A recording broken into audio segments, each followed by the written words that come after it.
Assalamualaikum warahmatullahi wabarakatuh. Perkenalkan, nama saya Katrin Jeniria dengan NIM F1051201021. Di sini saya akan mempresentasikan model pembelajaran bersiklus atau learning cycle.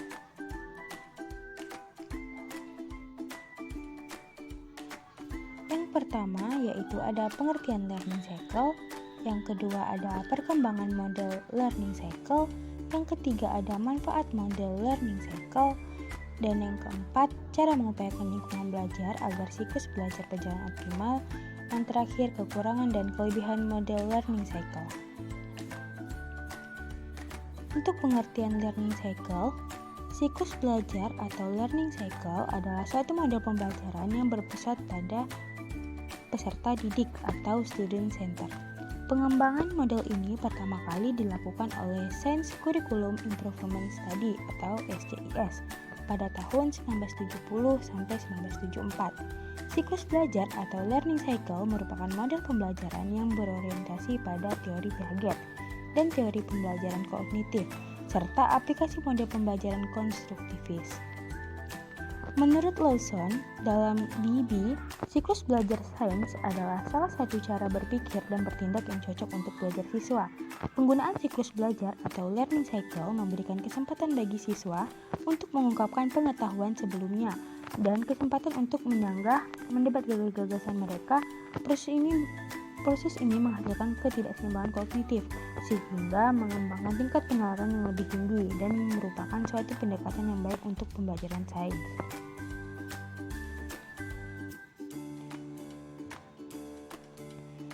Kemudian, perkembangan model learning cycle.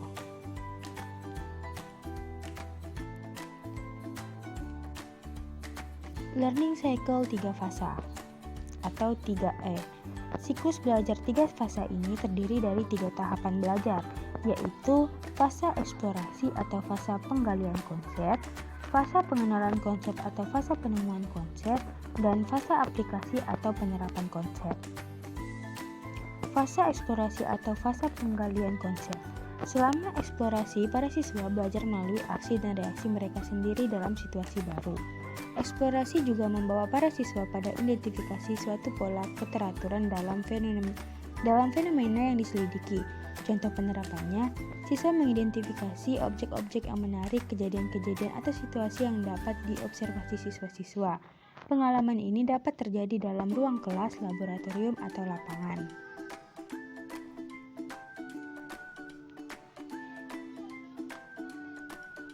Fase pengenalan konsep. Fase kedua inilah pengenalan konsep, biasanya dimulai dengan memperkenalkan suatu konsep atau konsep-konsep yang ada hubungannya dengan fenomena yang diselidiki dan didiskusikan dalam konteks apa yang telah diamati selama fase eksplorasi. Adapun penerapan fase pengenalan konsep dapat diuraikan sebagai berikut. Yang pertama, pada awal pembelajaran secara jelas didasarkan pada eksplorasi siswa, sehingga dalam fase ini guru menunjukkan kepada siswa agar memperhatikan aspek-aspek yang spesifik dari pengalaman eksplorasi. Yang kedua, berikutnya konsep-konsep diperkenalkan secara langsung dan formal. Yang ketiga, kunci fase ini adalah untuk menunjukkan atau memperlihatkan konsep-konsep dalam cara yang sederhana, jelas, dan langsung. Hal ini agar dapat dipahami siswa dengan mudah. Kemudian fase penerapan konsep atau fase aplikasi konsep. Fase ini menyediakan kesempatan bagi para siswa untuk menggunakan konsep-konsep yang telah diperkenalkan. Adapun penerapannya dapat dilaksanakan dengan cara mengenalkan aktivitas yang berbeda di mana siswa dapat memperluas konsep-konsep dalam situasi baru atau situasi yang berbeda. Learning cycle 4 fase atau 4E. Metode pembelajaran learning cycle selanjutnya adalah pengembangan dari metode 3E, di mana ditambahkan proses evaluasi pada tahap akhirnya. Berikut penjelasan masing-masing tahapan. Fase 1 yaitu exploration atau penyelidikan. Pada fase ini, para siswa belajar melalui keterlibatan dan tindakan-tindakan, gagasan-gagasan mereka, dan hubungan-hubungan dengan materi baru diperkenalkan dengan bimbingan guru yang minimal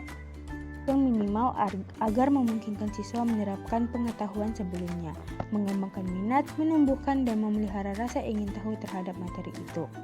Materi perlu disusun secara cermat sehingga sasaran belajar itu menggunakan konsep dan gagasan yang mendasar. Selama fase ini, guru menilai pemahaman para siswa terhadap sasaran pelajaran. Menurut Bibi, bahwa tugas guru di sini tidak boleh memberitahukan atau menerangkan konsep. Selama eksplorasi, para siswa belajar melalui aksi dan reaksi mereka sendiri dalam situasi baru. Eksplorasi juga membawa para siswa pada identifikasi suatu pola keteraturan dalam fenomena yang diselidiki.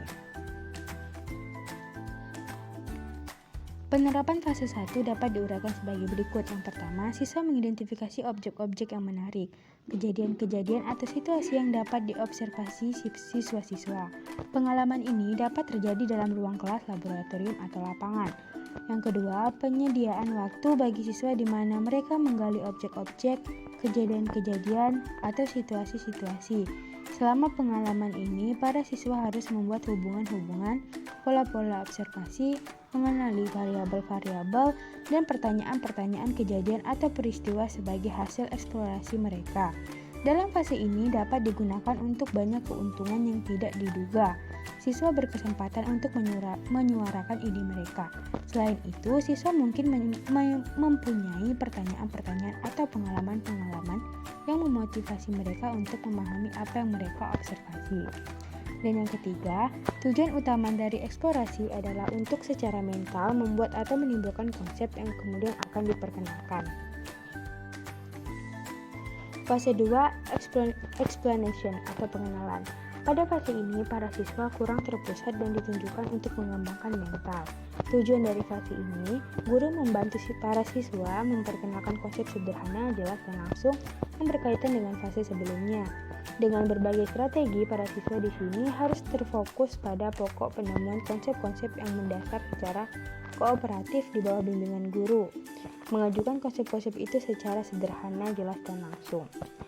Fase pengenalan konsep biasanya dimulai dengan memperkenalkan suatu konsep atau konsep-konsep yang ada hubungannya dengan fenomena yang diselidiki dan didiskusikan dalam konteks apa yang telah diamati selama fase eksplorasi. Adapun penerapan fase pengenalan konsep dapat diuraikan sebagai berikut. Yang pertama, pada awal pembelajaran secara jelas didasarkan pada eksplorasi siswa, sehingga dalam fase ini guru menunjukkan kepada siswa agar memperhatikan aspek-aspek yang spesifik dari pengalaman eksplorasi. Yang kedua, konsep-konsep diperkenalkan secara langsung dan formal. Yang ketiga, kunci fase ini adalah untuk mengajukan atau memperlihatkan konsep-konsep dalam cara yang sederhana, jelas, dan langsung. Hal ini agar dapat dipahami siswa dengan mudah. Fase 3, expansion atau perluasan. Pada fase ini, para siswa mengembangkan konsep-konsep yang baru dipelajari untuk diterapkan pada contoh-contoh lain. Dipakai sebagai ilustrasi konsep, intinya dapat membantu para siswa mengembangkan gagasan-gagasan mereka dalam kehidupannya. Fase 4, evaluation atau evaluasi. Pada fase ini ingin mengetahui penjelasan para siswa terhadap siklus pembelajaran ini. Evaluasi dapat berlangsung setiap fase pembelajaran. Untuk mengiringi pemahaman konsep juga perkembangan keterampilan proses. Evaluasi bukan hanya pada akhir bab. Dari fase-fase yang disebutkan di atas, menurut Kerin dan Martin, tujuannya pedagoginya adalah sama. Learning Cycle 5 fase. Learning Cycle 5 fase ini adalah penyempurnaan dari yang sebelumnya, di mana pada siklus ini ditambahkan dua siklus, yaitu engagement, keterlibatan, dan elaboration atau elaborasi. Deskripsi dari setiap bagian siklus belajar learning cycle. Yang pertama, engagement atau keterlibatan. Keterlibatan atau engagement adalah waktu ketika guru berada di tengah kegiatan pembelajaran. Guru menciptakan masalah, menilai pengetahuan awal siswa, membantu siswa membuat hubungan, dan menginformasikan melangkah ke tahap selanjutnya. Exploration atau eksplorasi. Siswa mengumpulkan data untuk memecahkan masalah. Guru memastikan para siswa mengumpulkan dan mengatur data mereka untuk memecahkan masalah. Yang ketiga, explanation atau penjelasan. Pada fase ini, siswa menggunakan data yang mereka kumpulkan untuk memecahkan masalah dan melaporkan apa yang mereka lakukan dan mencoba untuk mencari tahu jawaban atas masalah yang disajikan. Guru juga memperkenalkan kosakata baru, frasa atau kalimat untuk label apa yang siswa sudah tahu. Elaboration atau elaborasi, guru memberi siswa informasi baru yang lebih luas apa yang mereka telah pelajari di bagian-bagian awal dari siklus belajar. Pada tahap ini, guru juga menciptakan masalah agar siswa mampu memecahkan masalah dengan menerapkan apa yang telah mereka pelajari. Evaluation atau evaluasi, guru dapat mengadakan evaluasi dengan tes pada akhir setiap tahap. Kemudian selanjutnya learning cycle 6E. Perkembangan selanjutnya adalah adanya learning cycle 6E, di mana pada metode terbaru ini ditambahkan invite atau mengundang. Uraian dari keenam fase di atas dijelaskan oleh Santoso 2005 adalah yang pertama, fase identifikasi. Fase ini, guru mengidentifikasi tujuan pembelajaran khusus atau TPK sesuai dengan materi yang akan dipelajari. Yang kedua, fase mengakses atau invite. Fase ini, guru mengakses pengetahuan terlebih dahulu yang dimiliki siswa dengan tujuan untuk mengetahui apa saja yang sudah diketahui oleh siswa yang berkaitan dengan topik bahasan. Yang ketiga, fase menyelidiki atau eksplorasi. Fase ini, guru menyelidiki tentang pengetahuan terlebih dahulu yang telah diketahui siswa. Selanjutnya, mengoreksi apakah pengetahuan tersebut sudah benar, setengah benar, atau salah. Siswa diberi kesempatan untuk bekerja sama dalam kelompok kecil tanpa pengajaran langsung dari guru. Pada tahap ini, guru berperan sebagai fasilitator. Fase menjelaskan atau explain. Fase ini, guru memperkenalkan konsep baru yang berkaitan dengan konsep pada fase eksplorasi dan memberikan kesempatan pada siswa untuk menghubungkan pemahaman baru dengan pengetahuan terdahulu. Guru harus mendorong siswa untuk menjelaskan konsep dengan kalimat mereka sendiri, dengan saling menghargai dan mendengarkan. Fase merinci atau elaborate. Fase ini, guru memberikan kesempatan kepada siswa untuk menerapkan pemahaman baru pada konteks yang berbeda. Hal itu bisa dilakukan dengan cara memberikan tantangan atau latihan soal tentang pemahaman baru tersebut. Fase menilai atau evaluasi. Fase ini digunakan untuk menilai perubahan-perubahan dalam situasi baru. Guru dapat mengamati pengetahuan atau pemahaman siswa dalam hal penerapan konsep baru. Selanjutnya ada learning cycle 7E. Model pembelajaran ini adalah penyempurnaan dari model learning cycle 6E. Pengembangan learning cycle menjadi 7 tahapan. Perubahan yang terjadi pada tahapan siklus belajar 6E menjadi 7E terjadi pada fase enage menjadi 2 tahapan, yaitu elicited dan enaged. Sedangkan pada tahap elaboration dan evaluasi menjadi 3 tahapan, yaitu menjadi elaboration, evaluation, and extend. Tahapan model learning cycle 7E adalah sebagai berikut. Yang pertama ada elicit, mendatangkan pengetahuan awal siswa. Fase untuk mengetahui sampai di mana pengetahuan siswa terhadap pelajaran yang akan dipelajari dengan memberikan pertanyaan-pertanyaan yang merangsang pengetahuan awal siswa agar timbul respon dan pemikiran siswa serta menimbulkan kepenasaran tentang jawaban dari pertanyaan-pertanyaan yang akan diajukan oleh guru. Fase ini dimulai dengan pertanyaan mendasar yang berhubungan dengan pelajaran yang akan dipelajari dengan mengambil contoh mudah yang diketahui siswa seperti kejadian sehari-hari secara umum memang terjadi. Yang kedua, enage, mempertunangkan. Fase di mana siswa dan guru saling memberikan informasi dan pengalaman tentang pertanyaan-pertanyaan awal tadi, memberikan siswa tentang ide dan rencana pembelajaran sekaligus memotivasi siswa agar lebih berminat untuk mempelajari konsep dan memperhatikan guru dalam mengajar. Fase ini dapat dilakukan dengan demonstrasi, diskusi, membaca, atau aktivitas lain yang digunakan untuk membuka pengetahuan siswa dan mengembangkan rasa keingintahuan siswa.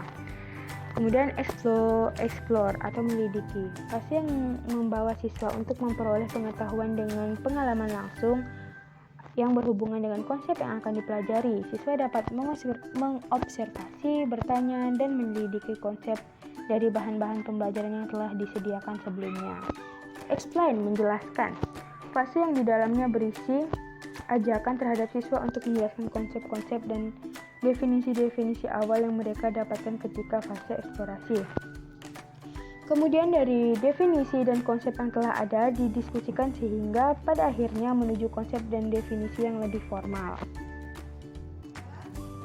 Elaborate atau menerapkan. Fase yang bertujuan untuk membawa siswa menerapkan simbol-simbol, definisi-definisi, konsep-konsep, dan keterampilan-keterampilan pada permasalahan-permasalahan yang berkaitan dengan contoh dari pelajaran yang dipelajari. Evaluate atau menilai.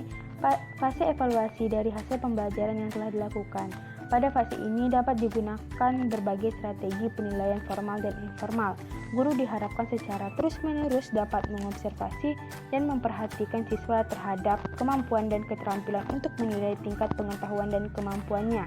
Kemudian melihat perubahan pemikiran siswa terhadap pemikiran awalnya. Expand atau memperluas.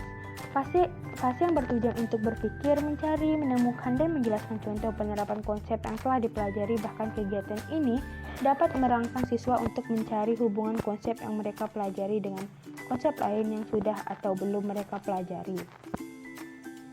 Ketujuh tahapan tersebut adalah hal-hal yang harus dilakukan guru dan siswa untuk menerapkan siklus belajar 7E pada pembelajaran di kelas. Guru dan siswa mempunyai peran masing-masing dalam setiap kegiatan pembelajaran yang dilakukan dengan menggunakan tahapan dari siklus belajar. Manfaat model learning cycle yang pertama, siklus belajar memberikan suatu format untuk perencanaan pembelajaran yang dimulai dengan pengalaman langsung yang diakhiri dengan pengeluasan konsep ilmiah dan diakhiri dengan pengayaan konsep. Yang kedua, siklus belajar menggunakan tipe empirik dan induktif dalam pengajaran yang menggambarkan sebuah strategi yang dapat memberi siswa kesinambungan terhadap konsep-konsep teori dan aplikasi. Ketiga, siklus belajar memberikan pengalaman konkret pada siswa yang diperlukan untuk mengembangkan penguasaan konsep. Yang keempat, siklus belajar memberikan kesempatan kepada siswa untuk bekerja sama dengan teman-temannya. Yang kelima, siklus belajar memberikan kesempatan kepada siswa untuk mengemukakan konsep atau gagasan yang telah mereka miliki dan menguji serta mendiskusikan gagasan tersebut secara terbuka. Yang keenam, siklus belajar memudahkan siswa memahami konsep yang diajarkan. Mereka memperoleh pengalaman nyata yang diperlukan untuk mengembangkan konsep tersebut lebih lanjut. Yang ketujuh, dalam meningkatkan aktivitas dan prestasi belajar siswa dengan penerapan siklus belajar, siswa terlibat secara aktif dalam proses belajar mengajar yang dapat diwujudkan dalam bentuk aktivitas yang beragam seperti mendengar, melihat, mencium, meraba, merasakan, dan mengolah ide serta kegiatan lainnya. Cara mengupayakan lingkungan belajar agar siklus belajar berjalan optimal. Agar tujuan pembelajaran tercapai, kegiatan-kegiatan dalam setiap fase-fase harus dirangkai dengan baik. Kompetensi yang bersifat psikomotorik dan afektif misalnya akan lebih efektif bila dikuasai melalui kegiatan semacam praktikum. Lingkungan belajar yang perlu diupayakan agar siklus belajar berlangsung konstruktivistik menurut HBJ 2021 adalah yang pertama, tersedianya pengalaman belajar yang berkaitan dengan pengetahuan yang telah dimiliki siswa. Yang kedua, tersedianya berbagai alternatif pengalaman belajar jika memungkinkan. Yang ketiga, terjadinya transmisi sosial, yakni interaksi dan kerjasama individu dengan lingkungan. Yang keempat, tersedianya media pembelajaran. Dan yang kelima, kaitan konsep yang dipelajari dengan fenomena sedemikian rupa, sehingga siswa terlibat secara emosional dan sosial yang menjadikan pembelajaran berlangsung menarik dan menyenangkan. Selanjutnya, yang terakhir yaitu kekurangan dan kelebihan model learning cycle. Untuk kelebihannya, yang pertama meningkatkan motivasi belajar, yang kedua membantu mengembangkan sikap ilmiah peserta didik, ketiga pembelajaran menjadi lebih bermakna. Untuk kekurangannya, yang pertama efektivitas pembelajaran rendah jika guru kurang menguasai materi dan langkah-langkah pembelajaran. Yang kedua, menuntut kesungguhan dan kreativitas guru. Yang ketiga, memerlukan pengelolaan kelas yang lebih terencana dan terorganisasi. Dan yang keempat, memerlukan waktu dan tenaga yang lebih.